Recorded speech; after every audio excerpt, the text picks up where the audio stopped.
The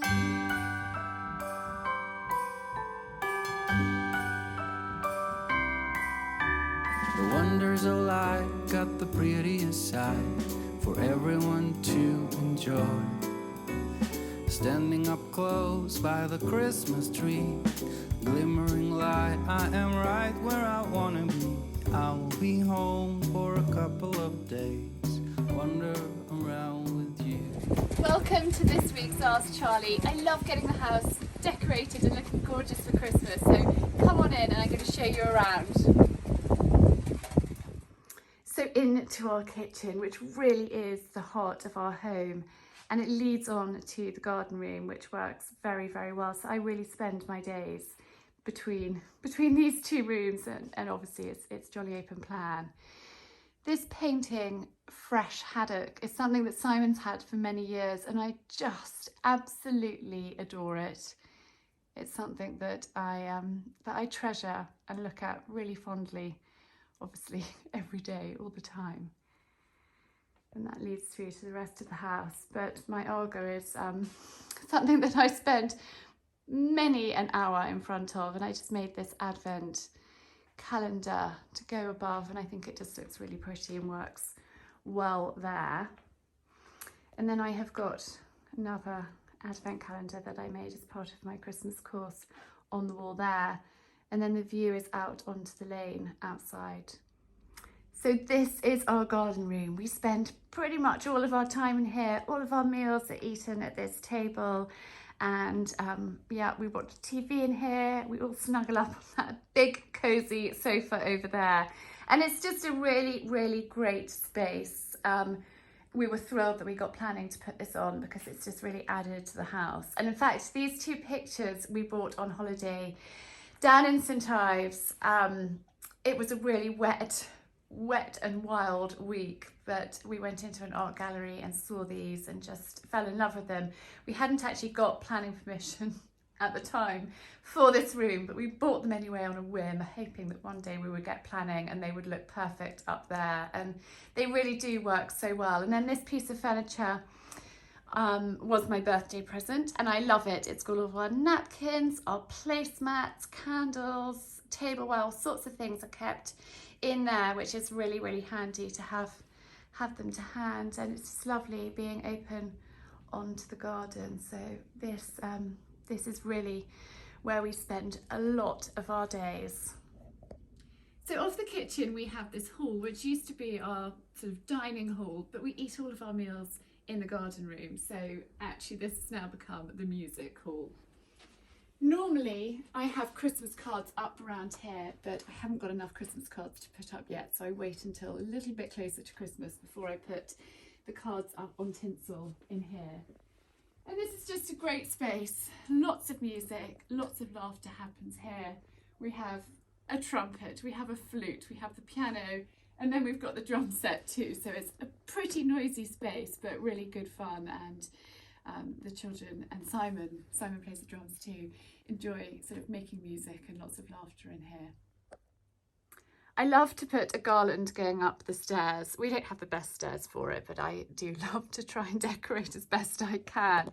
So this actually I bought online, and then this was something that I found down in Devon, which was Mum's. So I just love to have that up, and I think it just adds to the stairs. Gold bow, can't go wrong with a gold bow. And then we've got pictures of us going up there too. And then into the drawing room. I think this room really comes into its own at Christmas time. It's just a fabulous space, and most of our Christmas decorations are really kind of in here. And come and have a look. So I always do an arrangement over the fireplace. These storm lanterns are Simon's mother's, and I love getting them out and using them. I had one of these as a child, and I just love the tinkering of it as it spins round. It's just so gorgeous and really lovely. This was one of, oh, the Christmas tree's upside down. This was one of Simon's as a child, so it's terribly old and fragile. It does play, but I'm not going to attempt to now. But it's so lovely to sort of have that. And then our Christmas tree, which has got all sorts of things from handmade creations that the children made at nursery to you know, special sort of decorations. Simon gives me a decoration every year, so there's a collection of lovely memories on here. He came from a wonderful holiday in Aspen, and I just think he's so gorgeous. And then our fairy on the top of the tree is actually Coco's fairy, and I had it made for her, and I just think it's gorgeous. I love popping her on the top of the tree every year. So I then display the cards on red ribbon down from the cornicing. Simon always gets very anxious about me nailing into the cornicing, but I think they look really pretty, and it just sort of finishes off the decorations in here. And also nearer the time, I put some holly above all of the pictures as well. But again, if I put that up too early, it's looking pretty sad and wilted come Christmas. But we spend most of our time in here playing games, being silly, opening our presents and having lots of fun. I love making a wreath for the front door, and it's one of the first things that I make each year. I think it's a wonderful kind of welcome to the start of Christmas, and I always get really excited when I come home and I see my wreath up. I either forage for holly and ivy and make it really traditional and then put pine cones in. Sometimes I spray paint them gold, sometimes I just leave them natural. And it just really depends on my mood. This year I've gone for pinks, which is the first time I've done it, but I had these beautiful snowberries in the garden and I just thought, why not use them? The hydrangeas are actually faux flowers and they're going to last, which is excellent. Sometimes if you use real flowers, you need to refresh them closer to Christmas, and that's a little bit of a bore. So I know that this wreath is going to last me through. We really enjoy a traditional Christmas cake, and I end up making so many of them for friends, for family, for us to enjoy, and I also sell them. So I probably start making Christmas cakes in September, and I'm still going now. I've got 2 that are cooling here. I cook them in the Aga really slowly in the bottom oven, and they take anywhere between, well, it depends on the size, but anywhere between 4 and 7 hours. So it's quite a long, lengthy process. Anyway, I've got everything ready and I'm going to get going and make 2 more cakes today. The recipe that I'm using is in my Christmas planner, and it's a recipe that has been in the family for many, many years, and I always stick to this because it works so well. It's really popular, and my magic ingredients, my secret ingredients, is marmalade, which is one of the reasons why I got into marmalade making in the first place, because I was buying jars of marmalade and thought, you know what, something that I can do myself. And it's really great in January when the Seville oranges are available to, you know, January is one of those funny months, and actually in the evenings I just end up making jars and jars of marmalade. Once my cake is cooked and cooled, I then, using a pastry brush, spread over a really thin layer of apricot jam and a really thin layer of marzipan. I don't like a big hunk of marzipan. And then ice it and decorate it. Or you can just leave it as it is. And I think it's also particularly delicious with cheese. I know that sounds a little bit bonkers, but cheese and fruitcake, trust me, is so delicious together. I love to decorate the mantelpiece and make it look really festive and special and pretty. So I'm just starting. I've got these storm lanterns on either side. These were actually Simon's mother's, and I really, really enjoy using them. And then this was a present from Simon's sisters, Emma Bridgewater, and I just think it works. I haven't used it before, but I think it's going to look really pretty. Love the colours, just in the middle there. So that is full of water with a little bit of flour food. And then I have got some chicken wire, which I'm just going to pop in there. So rather than using Oasis, I am using chicken wire because it is so much better for the environment, and it works really well as a framework for my flowers and for my arrangement. Then down here I've got some sparkly twigs. I'm going to bring them up close and show you. So these are just sprayed with paint and then glitter. And so I'm going to start with these. Now the great thing about these is you can use them year on year. I just put them in a bin bag and put them up in the attic. And I'm going to just tuck them in here. Now, for the arrangement itself, I've been out foraging for, oh, I'm losing a twig, for holly and ivy. And I've got them in my wonderful basket down here. So I am going to add bits of holly and ivy in through there. But actually, that's a really good bit of holly.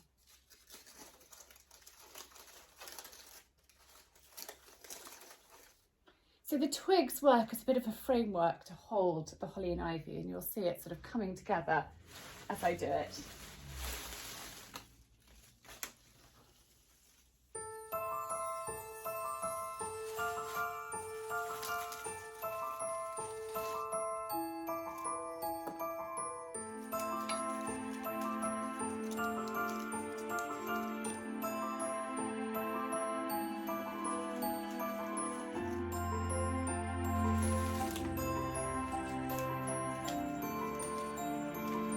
Stripping off the lower leaves.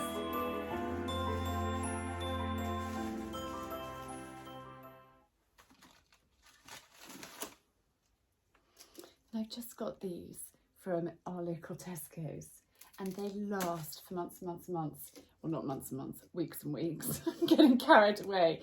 This is Alstramira and they just are going to add a pop of colour. Stripping off the leaves and then cutting on the angle. If you cut on the angle, your flower can absorb more water, so that's why florists do that. And then I've got some white roses. I couldn't get red. I probably would have done. I probably would have gone for white Alstramira and red roses, but this is all I could get, so we're just going with what's available.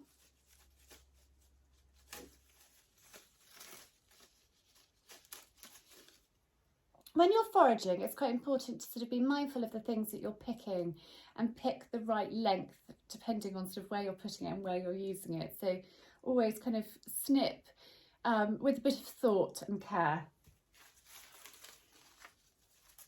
For example, that will be wonderful in here.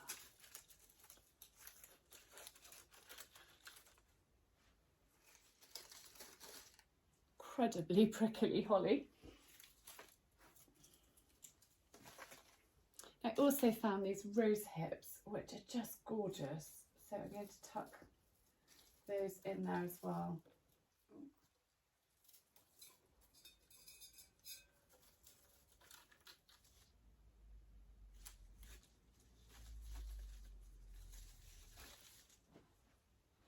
So my final touch, and they've got slightly tangled, is 2 sets of twinkly lights. And I'm just going to do one set at a time, turn them on so I can see.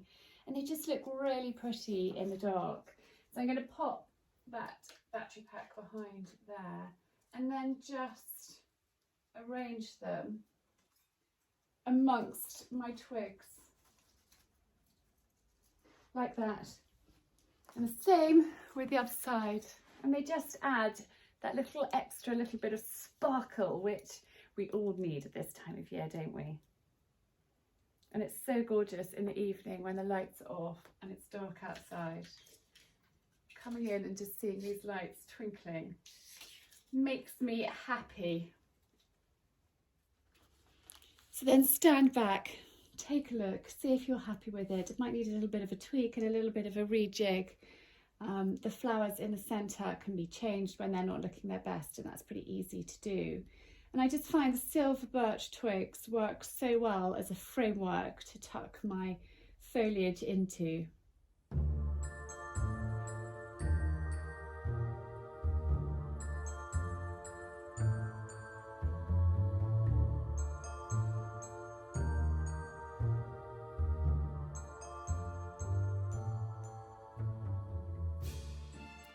really hope you've enjoyed watching this video. I have so much fun decorating the house and getting ready for Christmas. I pray that this year we can have a more normal Christmas. I know last year was tough for many, and I really hope that this year is going to be easier. Anyhow, I will see you again next week. Wishing you a really lovely weekend, a great week ahead. Do give this video a thumbs up, subscribe to my channel if you haven't already, and leave me a comment. I love hearing from you, and I will see you again soon.